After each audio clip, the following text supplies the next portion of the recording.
Yes, dear children, the second chapter is structure of atom. Now, what is meant by an atom? Before going to explain the atom, first of all, we should know the word that is called matter. Matter is nothing but which has certain mass and occupies space. For example, this is a piece of chalk. It has certain mass and occupies space. That's why it is called matter. In the universe, everything is a matter. Our table, textbook and duster, it is a matter. Because it has certain mass and occupies space. So that is called matter. If you go on dividing this matter, you will get a smallest particle that is not be divisible further. That smallest particle is called an atom. It is already might have learnt in 9th class and 8th class also. Once again, I would like to explain all these points before going to explain the structure of atom.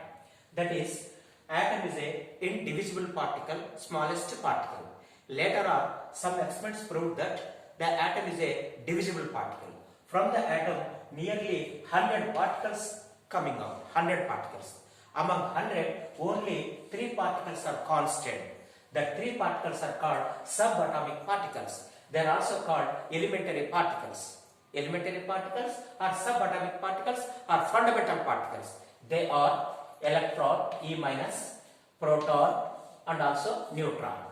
Electron, proton, neutron, these 3 are called subatomic particles. They are also called fundamental particles. Electron has negative charge. It was discovered by J.J. Thomson. Next particle, proton, it has positive charge. It was discovered by Goldstein. The remaining particle, neutron was discovered by Chadwick. It has no charge. It is neutral in nature. These 3 particles are called subatomic particles. Where these 3 particles are present in the atom, in order to know the structure, models were proposed.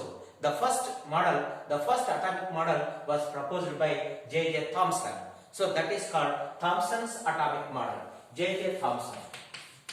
According to J.J. Thomson, an atom is a sphere. According to J.J. Thomson, an atom is a sphere. Next one, the entire positive charge is evenly distributed in the atom. This is called positive charge. And then electrons are embedded. These are called electrons present in the atom. Just like a watermelon fruit. That's why this is called watermelon's model. But here, this is positive charge. These are called nothing but seeds in the watermelon. These seeds are equal to the electrons. But he could not explain the position of neutrons. Only protons and electrons. But this model could not satisfy experimental facts, so it was discarded. It was failed. Next atomic model was proposed by Rutherford. That is called Rutherford's atomic model. According to Rutherford,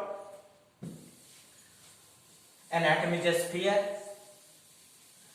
Before going to explain the structure of atom with the help of Rutherford, he conducted one experiment that is called alpha ray scattering experiment. Alpha ray scattering experiment. Alpha ray scattering experiment. But he sat in the dark room. He took the lead cavity. This is called lead cavity. In the lead cavity, one substance was placed. This is what we call radioactive substance. Radioactive substance. Before the substance, one gold foil was arranged. This is gold foil. Gold foil. Behind the gold foil, one screen was arranged. Screen. This is coated with one substance, what we call ZNS. This is called zinc sulfide. Now, some flashes of light developed on the screen. That means some particles are coming from the radioactive substance. What is meant by radioactivity? The substance which produces alpha rays, beta rays, gamma rays spontaneously, that is called radioactive substance. But we are concentrating only alpha rays, but we are not taking beta rays and gamma rays. That alpha rays are coming from the radioactive substance and penetrated through the gold foil. You will get the scintillations on the screen like this. Next, few alpha particles deviated with the angles, and one or two alpha particles deflected back towards the source.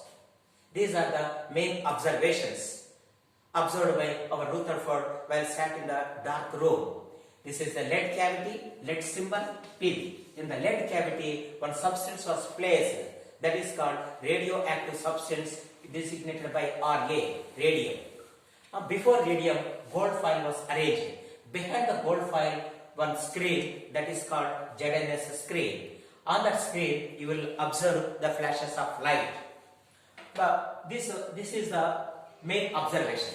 With the help of these observations, Rutherford gave an atomic model. According to Rutherford, an atom is a sphere. Same thing. An atom is a sphere. Now, the entire mass and positive charge is concentrated at a small region. This small region is called nucleus. Nucleus. It's a small place where the entire positive charge and mass is concentrated at a small volume. This place is called nucleus. So, nucleus containing protons and neutrons. Protons and neutrons are present in the nucleus.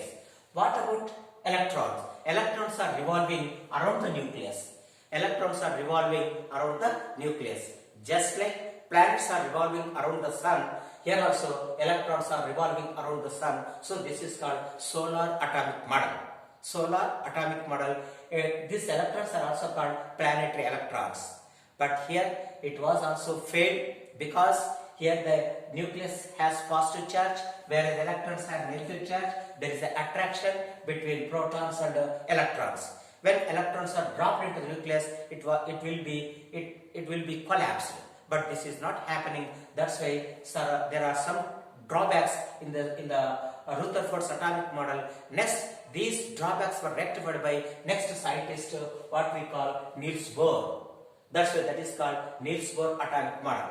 But in 10th class, the chapter will commence from Niels Bohr atomic model. But only this is a fundamental topics these are. Now I would like to explain Niels Bohr atomic model. Before going to explain the Niels Bohr atomic model, we should know the nature of light. When the light is focused on the atom, immediately we should know the structure of atom. That's why when the light is passed through the prism, this is light. When the light is passed through the prism, you will observe 7 colors. These colors are arranged according to their wavelength. That is called spectrum. But here, Vibgyor is there: violet, indigo, blue, green, yellow, orange, red. These 7 colors are there: violet, indigo, blue, green, yellow, orange, red. This is rainbow, 7 colors. It appears, this is called visible light or visible vision. Before going to violet, here we cannot observe the rays. They are called UV rays. UV rays means ultraviolet rays. After red, we cannot observe the light also. That is called IR vision, infrared rays. But we can see only visible vision. That is violet, indigo, blue, green, yellow, orange, red. Before violet, ultraviolet vision. After red, infrared vision. Please, that is visible light. Okay, now here the light travels in the form of wave. The light travels in the form of wave.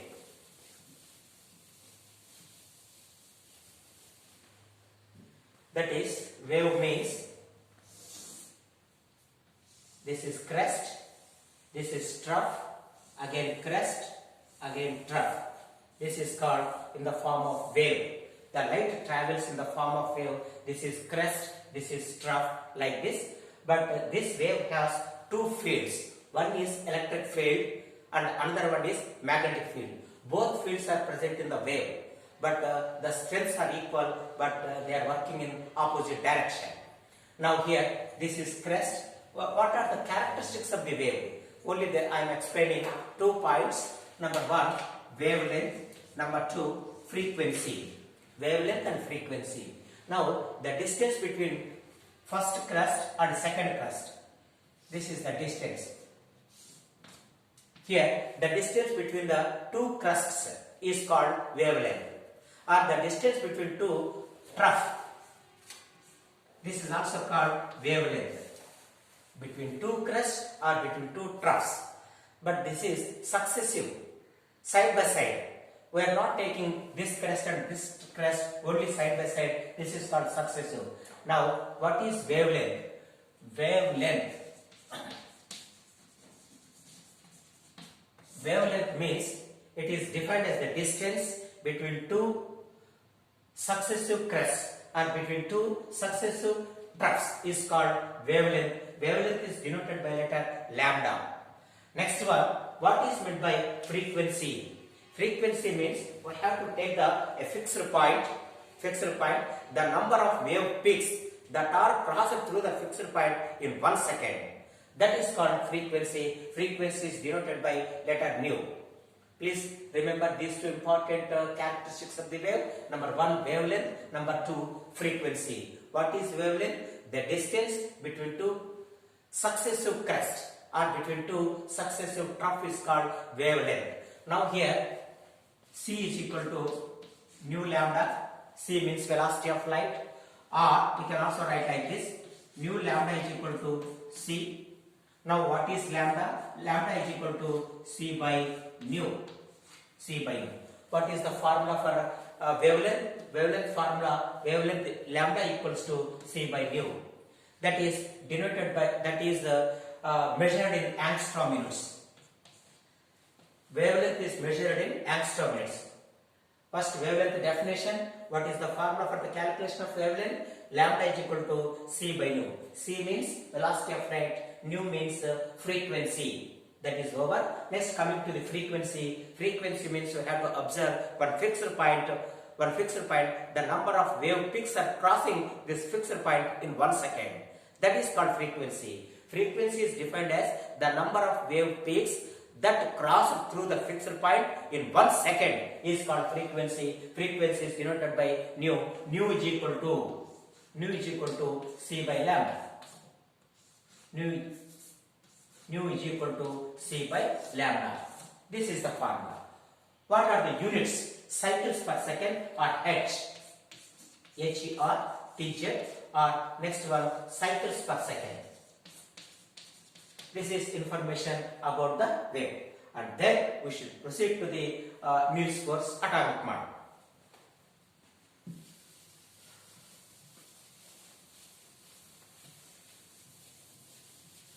The third one, Niels Bohr atomic model. Now you are very familiar with the Thomson's atomic model, Rutherford's atomic model, and then coming to the our topic, Niels Bohr atomic model. According to Niels Bohr, this is atom. Nucleus is present in the middle. This nucleus containing protons and neutrons. Electrons are revolving. Just revolving, explained by Rutherford. But according to Niels Bohr, around the nucleus, some circular paths are there. Circular path. These are called circular paths. These circular paths are called orbits. These circular paths are called orbit. Each orbit has definite amount of energy. That's why these orbits are also called stationary orbits. Stationary orbits. Once again, some circular paths are there around the nucleus.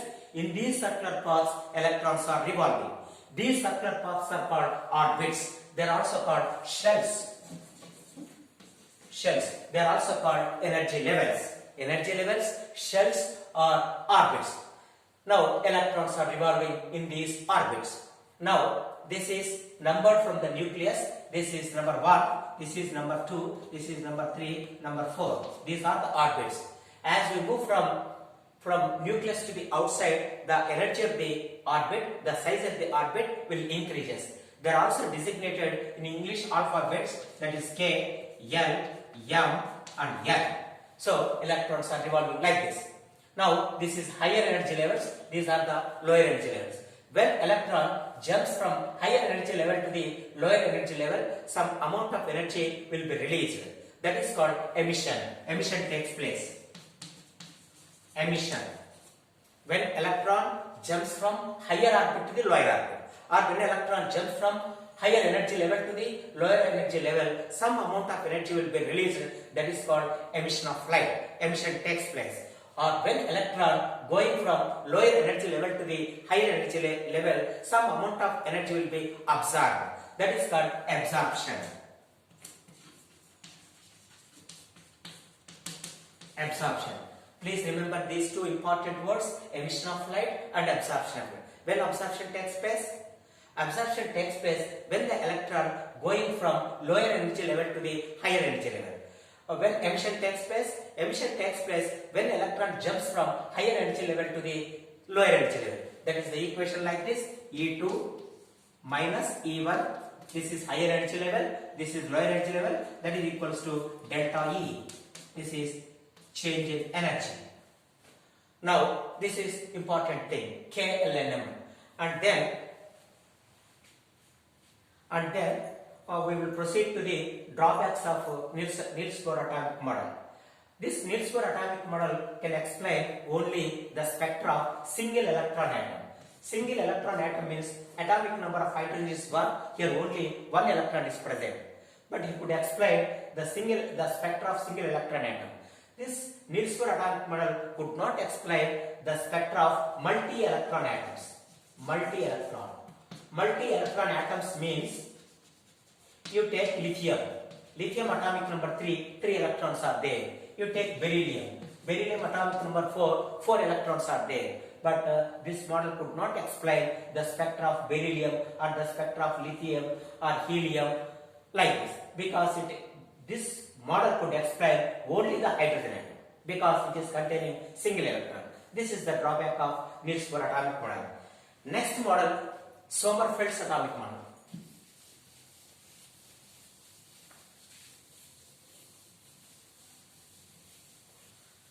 According to Sommerfeld, an atom is revolving in the elliptical orbit. This is what we call egg shape, elliptical orbit. Each elliptical orbit has two axes. This is what we call major axis. Major axis is denoted by letter N, and this is called minor axis. This is denoted by letter first K replaced by L. Major axis and minor axis. When the length of the minor axis increases at one stage, both L and N are equal. This is what we call elliptical shape. Now electrons are revolving according to Sommerfeld in the elliptical orbits. Now these L values are always equal to the values of N, but N values starting from 1, 2, 3, 4 like this, but L values are starting from 0 onwards.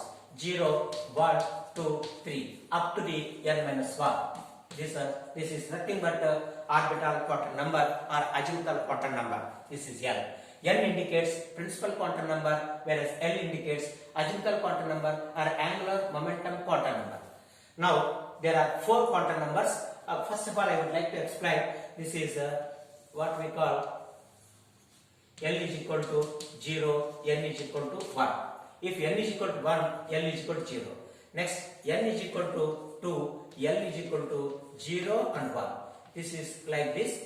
This is called round shape, and then one elliptical shape, like 2 values. This is L is equal to 0, this is L is equal to 1. And next one, N is equal to 3, and the N values are 0, 1, 2. First of all, one circle, and then one elliptical orbit, and then second elliptical orbit, like this. L is equal to 0 this one, and L is equal to 1 this one, L is equal to 2. Like this, electrons are revolving in the elliptical orbits. Now, after explanation of this one, and then next scientist what we call Max Planck. Max Planck proposed another theory, that is called Planck's quantum theory. According to Max Planck's, emission of light takes place from the body. Here, emission of takes place when the within the body some charged particles are there. That charged particles are undergoing vibration. Some amount of energy will be released. But that should be not continuous, discontinuous. Discontinuous means a pockets of energy. Each pocket has energy E is equal to delta H. Delta E is equal to, first of all, E is directly proportional to nu. This is called Max Planck's quantum equation. Or E is equal to H nu. H nu. This is quantum of energy. H, this is multiplication H nu, 2 H nu, 3 H nu, 4 H nu. Like this is called quantization of energy. Quantization of energy, that is called Max Planck's quantum theory, where H is called Planck's constant. It has value, H value is 6.625 into 10 to the power of minus 34 joules second. This is Max Planck's quantum theory. According to Max Planck's, emission of light takes place in a not continuous manner, discontinuous manner. That is, you will observe a pockets of energy. Each pocket is called quanta. Quanta has energy nu. That is, E is directly proportional to frequency, or remove the proportional bar is equal to H. H is called Planck's constant. E energy, H nu means a frequency. This is called Max Planck's quantum theory. Next one, I would like to explain quantum numbers.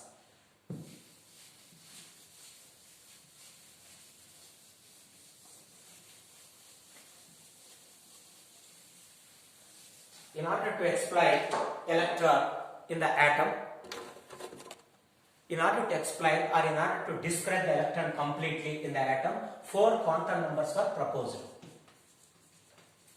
4 quantum numbers. In the atom, electrons, in order to describe the electron in the atom, 4 quantum numbers were proposed. They are principal quantum number. Next one, azimuthal quantum number or angular momentum quantum number. Second one. Third one, magnetic quantum number. And last one, spin quantum number. So 4 quantum numbers are there. Principal quantum number, angular momentum quantum number, magnetic quantum number, spin quantum number. These 4 quantum numbers are clearly explain the electron present in the atom. The first quantum number that was proposed by Niels Bohr, and then it is denoted by letter M. Next quantum number was proposed by Sommerfeld. It is denoted by letter L. Next quantum number, magnetic quantum number, was discovered by Landé. It is denoted by letter M. Last quantum number, that is spin quantum number, was proposed by Uhlenbeck and Goudsmit. This is denoted by letter S. First, principal quantum number explains the size and